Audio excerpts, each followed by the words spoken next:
On Fox tonight, buckle up for a full hour of Cops, followed by John Walsh with an all-new America's Most Wanted. Don't miss this turbocharged action as it all kicks in with a new episode of Cops tonight at 8, 7 Central, right here on Fox. I love what Stacy Compton's doing, Larry. He's trying to figure out how far back do I need to be coming off of turn 2 to get that run down into turn 3. Right, right, he hadn't timed it right yet. Here goes Kenny Wallace to get up there behind him. He's a lead lap car. He's got the help of Casey Mears in the 66, Hank Parker Jr. in the 36, Dick Berger. Yeah, and that was planned. They've been working on this for about the last 5 laps or so. Now, ordinarily, a veteran like Kenny Wallace wouldn't go with a rookie like Casey Mears, but he saw Mears as his last great hope to get up to the front. So the plan had been those two cars try to draft on by everybody else.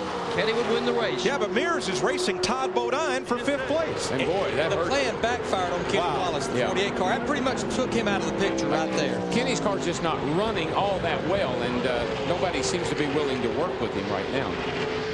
Inside of 20 laps to go, you have no friends. As a matter of fact, Kenny Wallace is falling off the pace there a little bit, Dick. Yeah, and it's the worst possible situation. He's just radioed to the crew Kenny Wallace has and said the motor's about to go. What a day he has had. Yeah, you can hear as he went by here, Dick. It doesn't sound good.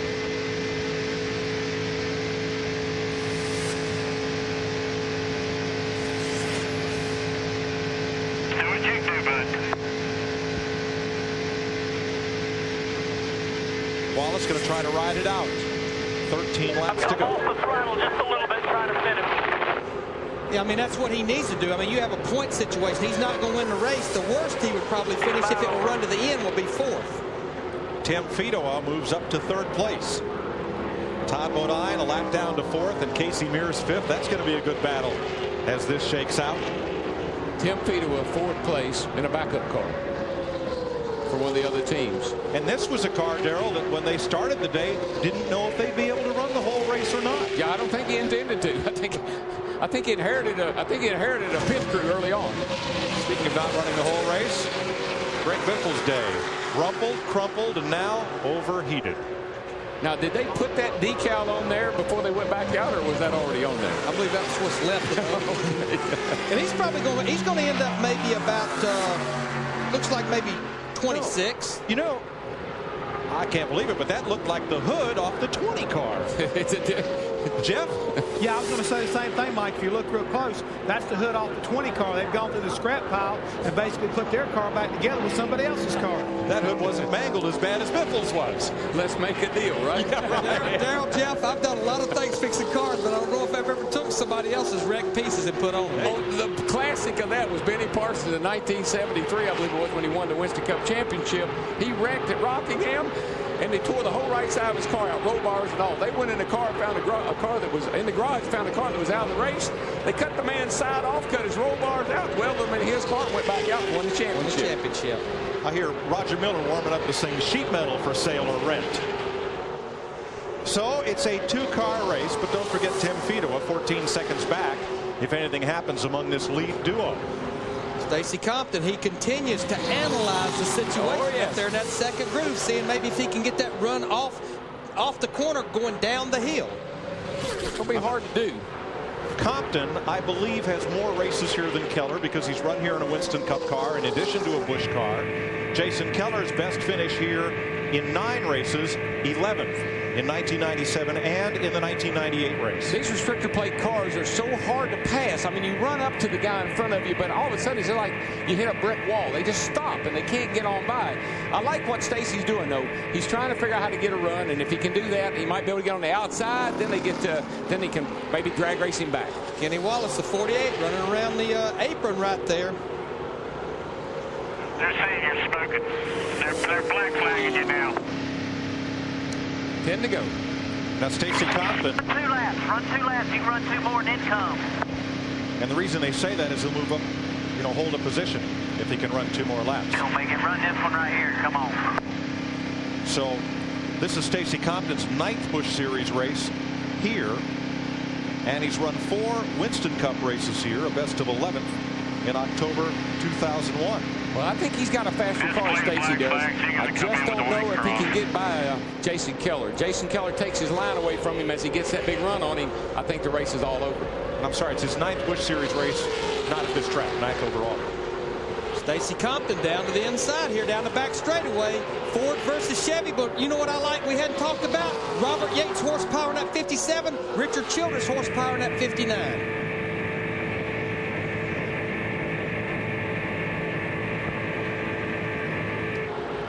Well, this is when you pull your hair out as a driver. Man, I'm faster than he is. I can get to him, but dadgummit, I can't get by him. Looking. And every time he does that right there, when he gets a run, if he just kind of closes, oh, that lap car is going to help him. He got a pull from Randy LaJoie as he moved past LaJoie. Won't get him around Keller, but it will get him to Jason Keller. Boy, he is filling up his mirror right now. He is inside, outside, right on his back bumper. He's working him. You know, Darrell, you can comment better on this than I can. If I'm Jason Keller, I don't want to let that inside get open too much. No, I'd be using that mirror. I can tell you that, and he's doing a pretty good job of it. The spotter and him and his mirror, that's his 3 best friends right now. 8 laps to go, 7 when they come back. Steve Burns. Mike with Steve Addington. Steve, can you hold off that car right behind you? I don't know. It's been kind of boring all day long.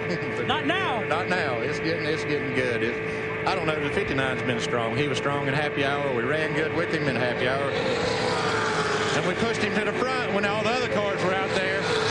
I don't know if he can do it by himself.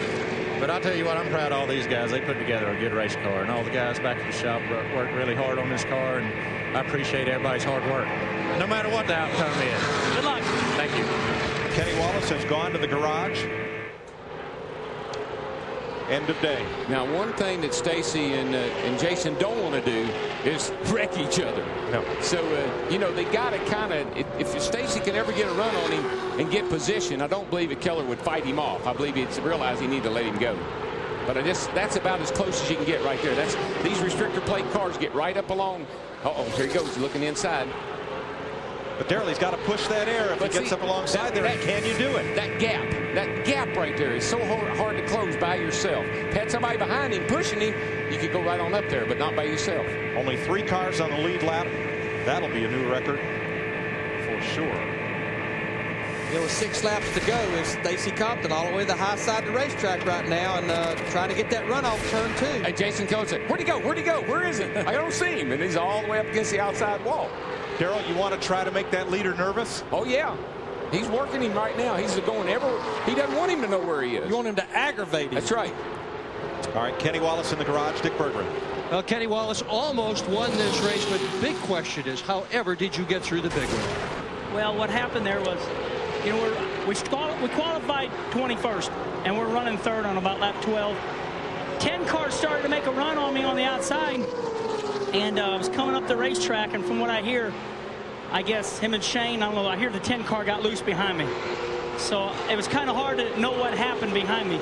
The only way I made it through it is I was in front of it. So, you know, the deal was the Stacker 2 Pontiac was quick enough to qualify 21st, being 3rd, and miss the wreck. But we blowed up, so that's not good.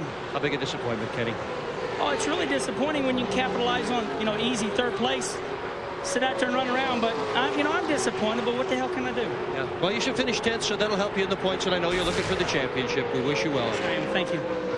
He'll finish 10th because he's 5 laps down with 5 to go, and right now the 10th place car is 11 laps down. Now our leaders, they're coming up on some lap traffic, even though that lap traffic is about 4 or 5 seconds slower. Jason Keller, he'll try to sniff any draft, any air off those cars that he can. But what Stacy's got to do is, whichever way Keller goes, is be in a position to jump to the other lane if he has to. 77 shooting the high line in front of you. If he can ever get that fender to either quarter panel, then it's a drag race. There you see Stacy trying to get that little bit of sniff of draft off the 77 car. Jimmy Kitchens get that run off the hill coming off turn 2. Oh, he's just falling back a little bit too far. He's going up there a little too high. He goes into one right on him. He's got a great plan, but hadn't timed it right yet. It's going to be 3 laps to go when they come back to the line. And remember, unlike Daytona, the finish line at Talladega is not in the middle of the tri-oval. It's past the pit road exit on the way to turn 1. And I know that when they put That's it, this baby. line Keep down doing your here, thing. You can't go further than I'm you sure go. they thought that was funny. But when you're out there racing and trying to win a race, it ain't funny that it's way down here. Actually, Darrell, it wasn't funny. It's because all those seats in the tri-oval were real good seats because you can see pit road, and Bill France knew you'd sell those seats. But to sell these seats down toward turn 1, they put the finish line down here so those folks would have something interesting in front of them. There's been many races lost from where a start-finish line normally is to right down here where this one is. And they're catching the 26 car, Lyndon Amick, right here, just trying to sniff that draft. You see Lyndon Amick waving which way he wants them to go. They're going to the inside of him right here as they go off into turn 3. Actually, that helped Keller because they caught him going down the back straightaway. Keller was able to suck up to the back of the 26s, and then he moved up out of the way as it went in the corner. Tim Fedowa is 30 seconds off the lead. Remember, this is a backup car. They entered the race intending to pick up some show money. It's a backup car to Mike Wallace. Now they are in third. If anything happens to the 2 leaders, it is Fedowa alone on the lead lap. Boy, Stacy's there this time, guys. He's looking at inside, but he just can't quite get there. Jason Keller was 4th at Daytona this February, his best ever finish on NASCAR's 2 biggest tracks. Can he win it?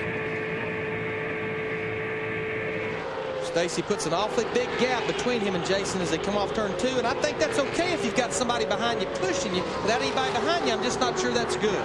But he's trying. You got to give him credit. He's trying every angle he can try. Yeah, I think Keller knew way back on that last restart that he did not want to let that 59 car get up in front of him, and this is the reason why. He knew he could hold him off. They'll be coming to the white flag here. There's about 3 lap cars, about 300 yards in front of him. They'll be trying to stiff that little bit of draft. White flag. Here comes Stacy. He's got to look down on the inside. He does this every time. He catches him going into 1, but he just can't get there. Now, every other time he's gone real high through here to try to get a run. This time he's going to tuck in behind him and see if he can drag race him down the back. That's one right there, baby. You're the man. Now also nose to tail the 4th place race, Todd Bodine and Casey Mears. But this is for the win. And here they go. And Stacy's going to try to close as they get down here to turn 3. I don't think he's got the steam to do it, though, Larry. No, I don't believe he does either. Again, there's about 3 cars up in front of these guys. Jason getting a little bit of sniff from those, but Stacy drifts up just a little bit. If it don't happen there, I don't think it's going to happen. 45,000 to win, 2/3 of that for 2nd. Here they come. Bring it down there. Bring it down there. Takes that inside away. That's pretty much the race right there. Bring it back down. Bring it back down. Jason Keller gets his first Daytona Talladega victory, holding off Stacy Compton. Tim Fedowa will finish 3rd. Coming to the line, the battle for 4th, the rookie Casey Mears, right on the bumper of Todd Bodine. Best ever Busch Series finish for Mears. And in a backup car, so that's a good run for these guys. Best ever finish for Larry Foyt, who is 8th. Jimmy Kitchen 7th, Andy Kirby 6th. And Kenny Wallace held on to 9th. From the garage. From the garage as he watched. Compton waves. Jack Sprague jumped up to 13th. You guys, that's a pretty good run for him. Considering all the damage. Yes, you sir. bet. Steve Burns. Thanks, Mike. With winning crew chief Steve Addington. Boy, it was a strange day, but it's a win. Yes, it is. I mean, it was kind of boring there for a while, but I mean, I don't know what it'd be like to be out there with 43 others right there with 1 lap to go, because that was a long 51 seconds there, that last lap. But I mean, we pushed him to the front right there at the beginning of the race, and we were out of the way of the big wreck. So I mean, that makes us feel good that we were up front when it happened. Congratulations, Steve. Let's go back up to Mike Joy. Great win for Jason Keller and a great turnaround for Tad Geschichter's team. Stacy Compton in contention all day and finishes on the bumper of the winner in 2nd. We'll be right back.